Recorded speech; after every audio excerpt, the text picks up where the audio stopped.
خوشبختی اهدافو ته اړتیا لري. تاسو یوازې هغه وخت د خوښۍ احساس کوئ کله چې تاسو د هغه څه په لور پرمختګ کوئ چې تاسو ته مهم وي. اهداف ستاسو ژوند ته معنا او احساس ورکوي.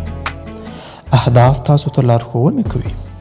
لکه څنګه چې تاسو خپل اهدافو طرف ته حرکت کوئ، تاسو د خوښۍ او ځواکمنتیا احساس کوئ. هر ګام چې تاسو خپل موخو ته د رسیدو لپاره اخلئ، تاسو د خپل ځان او وړتیاو په اړه ډیر باوري، وړ او ځواکمن احساس کوئ.